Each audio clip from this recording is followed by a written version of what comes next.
All right, take a look at a video this time dealing with the introduction to polygons. This is the kind of first trip through the whole concept of polygons in geometry. We're going to take a look at what polygons are and what they are not. Take a look at names for them. We'll take a look at the concept of regular polygons. You see regular polygon, it needs to mean something very specific to you every time you see that word. Now we're going to take a quick trip through the special quadrilaterals. We'll come back to those a little bit more detail later on, but at least want you to know what they are. And then lastly, we'll finish off what the angles in polygons are. As up to this point, you probably only dealt with triangles, which are a polygon, but now we're going to expand that world here just a little bit. So the first thing is, what is a polygon? Well, a triangle is a polygon. So as you're working on a shape or whatever the case may be, a polygon is a thing that has straight sides. It has an equal number of sides as it does angles. So this triangle has 3 angles and 3 sides. The sides have to be flat. They're not allowed to cross each other. They just kind of hit down here in one corner. This corner is called the vertex. This is called a side. All right? And then the shape itself has whatever particular name it has. Now here's some things that are not polygons. This thing is not a polygon because it has a third side. So that one fails. Here's another one. Could be split into 2 polygons, but as such is not a polygon because the sides cross each other. So the whole thing is not a polygon.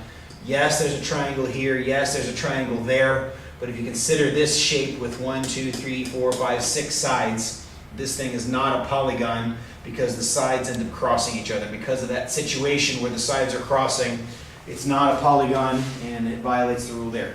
Polygon has to have at least 3 sides. 3 sides is the minimum number you have. You try to draw a straight side and then another straight side. There's no way to get it to come back. So 2 sides is not enough, 1 side is not enough. But once you reach 3, you can then start adding sides on forever, however far you want to go with it. Those things are all polygons. These are all polygons down here. The 2 here, these are not polygons. This one because it has a curved side. This one because it crosses. Let me show you one more. If it doesn't complete itself, like that's not a polygon because it's not closed. So this fails to be a polygon because it's got a missing open side no matter how far apart those are. Those corners have got to be able to come together in order for it to actually be a polygon. All right, so that's what a polygon is and is not. So the next thing is names. I'm not going to give you names forever, but we want to give you a set that typically are used in life. A couple of these are probably a little bit beyond what you normally see, and a few of these we don't see very often. So we'll go up through 12. Right, so the first one that has 3 sides, it is called a triangle. If it has 4 sides, it is called a quadrilateral. Lateral means sides, quad means 4, so quadrilateral means it has 4 sides. Triangle, tri means 3, angle is angle, so 3 angles, it's a triangle. Here's one we have in real life, the pentagon. We have a building in the United States named after that because of its shape. 6 is a hexagon.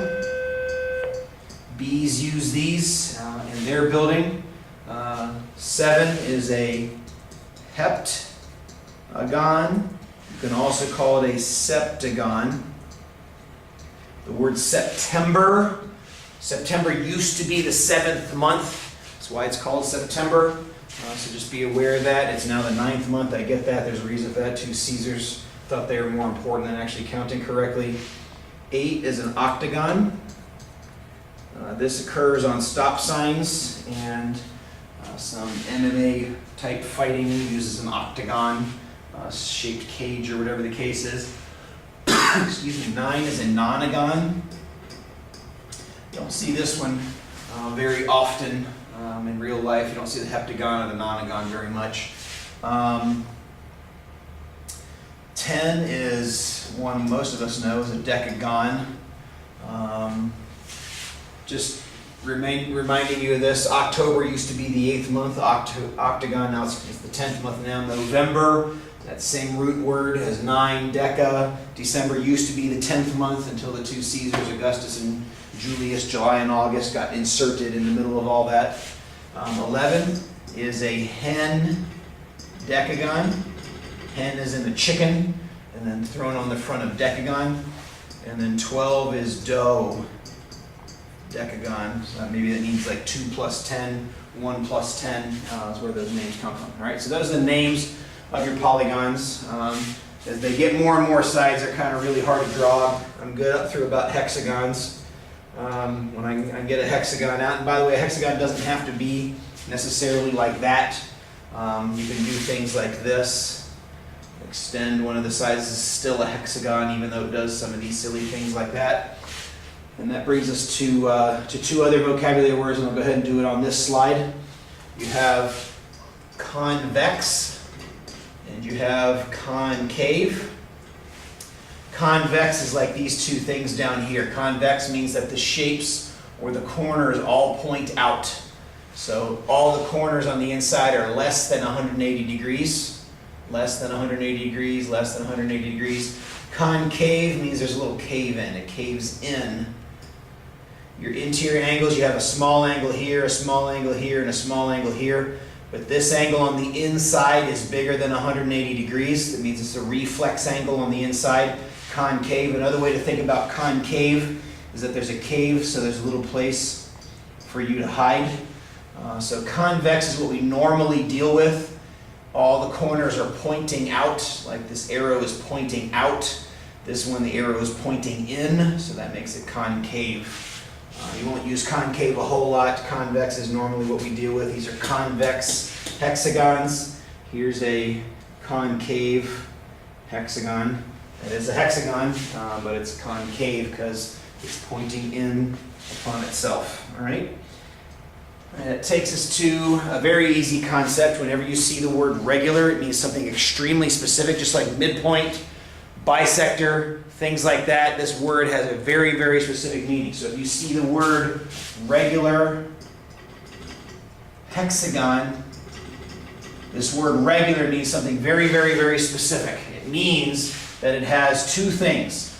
It has all equal angles, and it means it has all equal sides. All right, so now the word we use here, let me give you these vocabulary words, is equiangular and equilateral. Right? They don't always have to be the same. In the triangle, they're the same. If it's equiangular, it's got to be equilateral, so on and so forth. But in other shapes, it doesn't have to be that way. So a regular hexagon, like what bees use in their hives.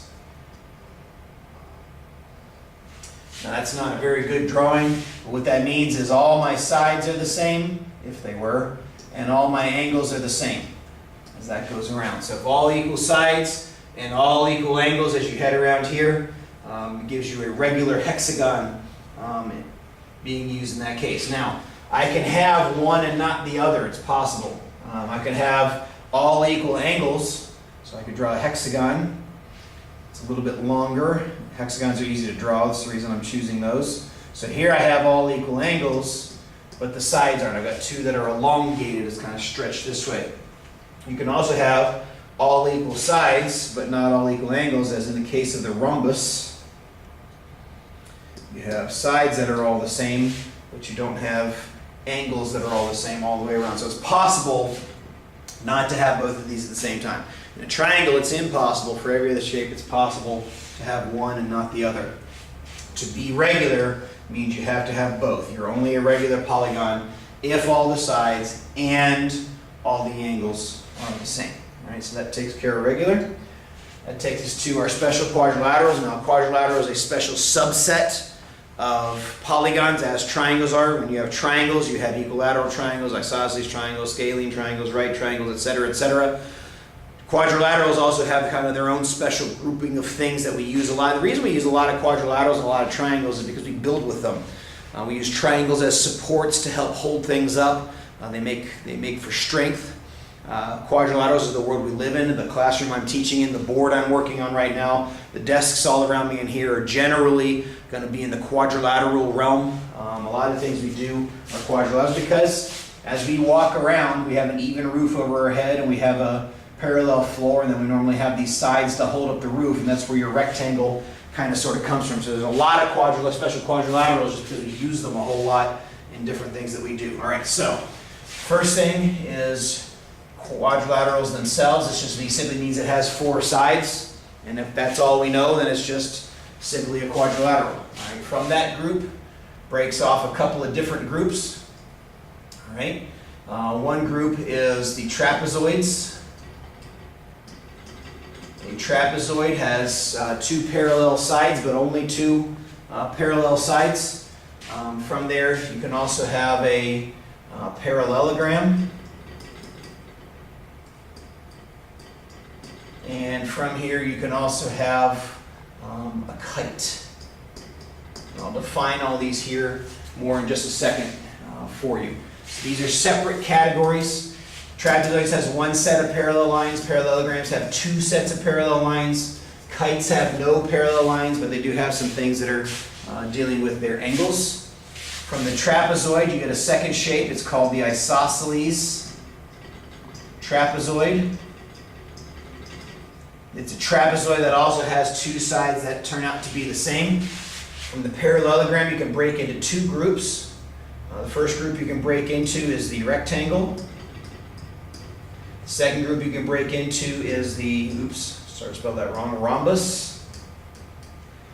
Kite kind of joins back into parallelograms at the rhombus. A rhombus is both a parallelogram and a kite at the same time. So this is kind of a little hierarchy. And then these 2 groups come back together to form a thing we call a square. A square is always a rhombus. A square is always a rectangle. A rectangle is sometimes a square. If it has 4 right angles already, but if it happens to have 4 equal sides, then it would become a square. But we know a square already has 4 equal sides and 4 equal angles, so it is automatically a rectangle already. A square is also a parallelogram because all its sides are going to be parallel. A square is also a kite because it's going to have 2 sets of sides and another 2 sets of sides that turn out to be the same. And a square is also automatically all the time a quadrilateral. So as you head this way, the square is all the things above it. As you head this way, it sometimes is the things that come below it. All right. So quickly definitions, so you know exactly what the shapes are. A quadrilateral means that it has 4 sides. It's a polygon with 4 sides. We're going to leave out the polygon part.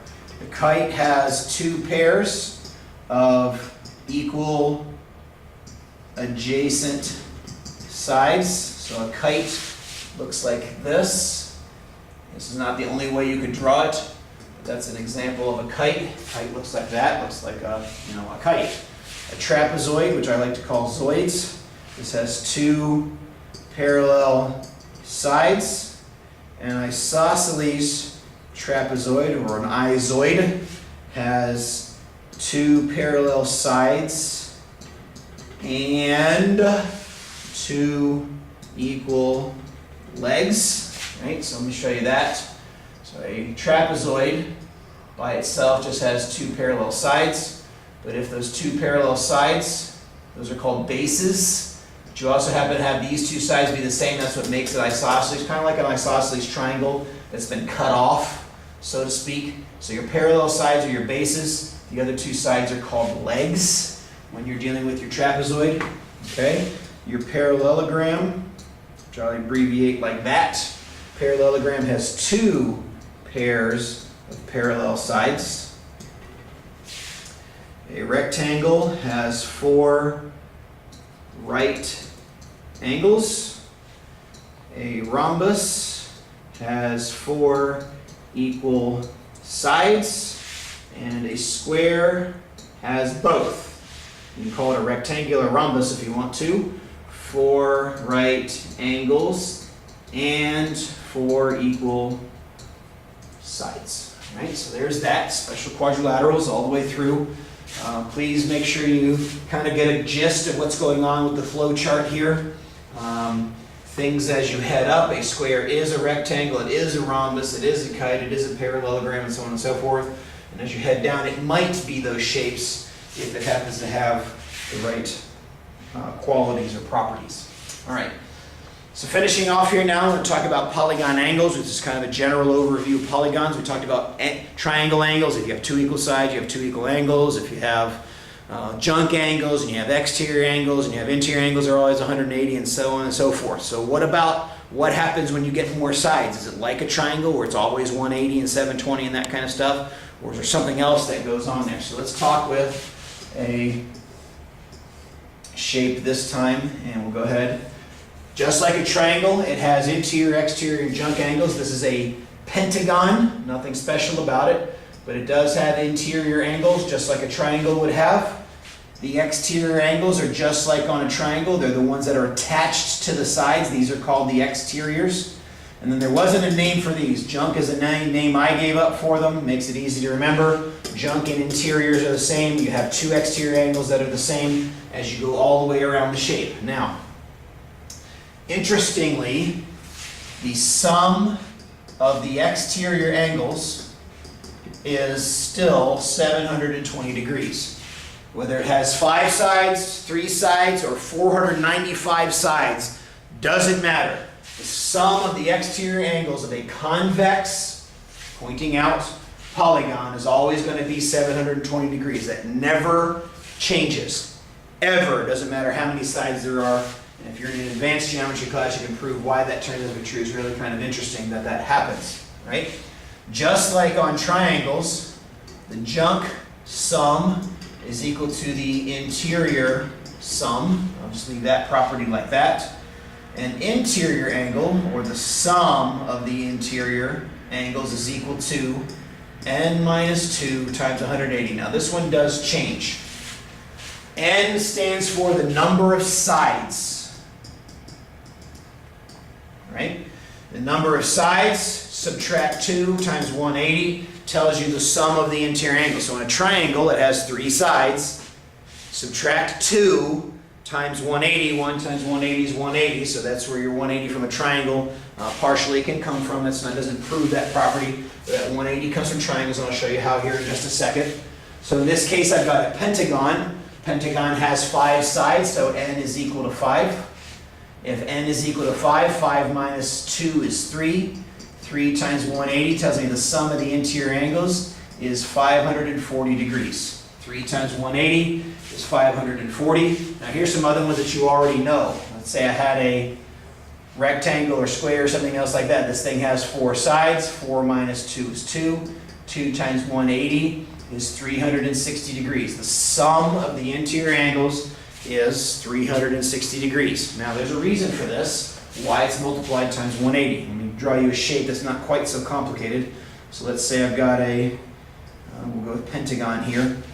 If from one of the corners I divide the shape up into little triangles, like so, you'll notice this triangle, its angles are here, here, and here. This triangle is here, here, and here. And then the last triangle is here, here, and here. Those are the same as the interior angles of the shape. So there are 3 triangles on the inside of the 5-sided shape.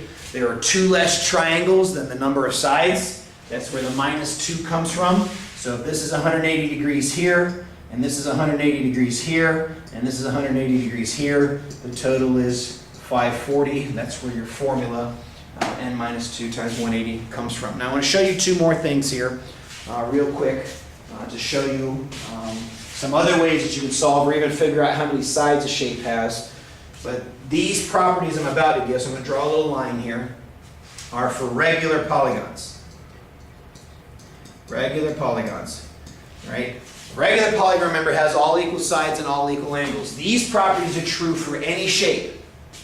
720 is the exterior sum, n minus 2 times 180 is the interior angle sum, but I got to know a lot of information to solve stuff out in just general shapes. But if it's a regular polygon where all the angles are equal, calculations become a whole lot easier. So there's a couple of different things.